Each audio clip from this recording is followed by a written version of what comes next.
Hello, friends. This is Sundareshan, your compliance guru. You are tuned into my channel that deals with various nuances inside the boardroom for directors and senior management. Compliances. Last video, we saw how an onboarding of an independent director is done.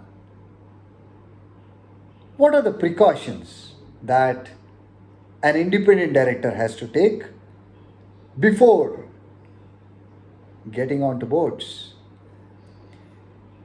Now, if the person has decided that the target company is clear and they are going to onboard, there are a few compliances that is required prior to onboarding. Simple things. These are more to do with consent. The first is consent. Consent to be given by a director. There are form numbers which I am not getting into details, which you can always Google and find out. Consent of a director is important. The second most important thing is the declaration. There are two declarations that independent directors have to give. The first one is stating that the director is not disqualified to act as a director. Very interesting. There is a provision under the law which says that if an independent director is also a director in another company and that other company has defaulted in filing the annual accounts or the annual returns for a consecutive period of 3 years, or if that company has defaulted in payment of interest on deposits or debentures or repayment of deposits, then the person becomes disqualified. Now, while the disqualification may hold good for that company, this independent director who is going to onboard in the new company has to give this declaration saying that he has not been disqualified, which is an affirmation statement. The second declaration is a list of companies in which such person is already a director, such person is a chairman, is part of committees, or is part of directorship in private companies or public companies.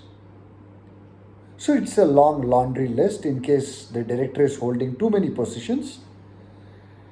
The director has to provide for all these details in a single declaration. This declaration also has an additional page. The additional page lists out all the relatives that the director has.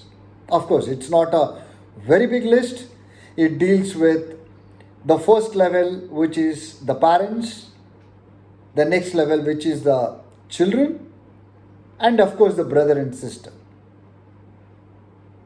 Around 10 to 12 relatives is what you need to list and give it to the company before you're joining. Why do I need to give this? Simple. Once you give this data to the company, then in case there is a conflict at a later date and the company enters into some of these conflict agreements or agreements that have conflict with any of these relatives or companies in which the director is a director, then it helps the company to understand where the conflict arises. Yeah? This is the next declaration. Of course, the next is a funny one, but you still have to give it because you are going to be an independent director and you need to give an self declaration on integrity. And this is what amuses me. Self declaration on integrity, saying that I am high on integrity. And who says so? You have to say so. So be conscious when you are signing this declaration, but you will have to give this declaration to the company. Added to this, there is one more thing which has come up, which is certificate of or a declaration of proficiency. Proficiency I have dealt with in detail in my earlier video. So the declaration has to just state that you have passed the proficiency tests conducted by IICA, or you need to substantiate with facts that you are proficient.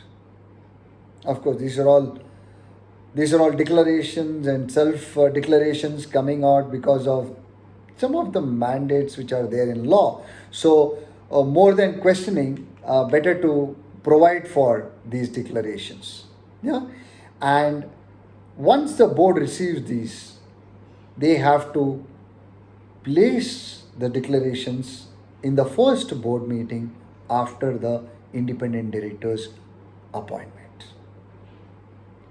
So, to just recap, self declaration on integrity, self declaration of proficiency, a self declaration stating that you have not been disqualified in any of the companies in which you are a director, a declaration of the list of companies and the positions that you hold in those companies, along with a list of relatives, and most important, consent letter. So these are some of the compliances that an independent director will have to go through before getting onboarded as an independent director. Keep questioning, keep writing, stay compliant, stay safe.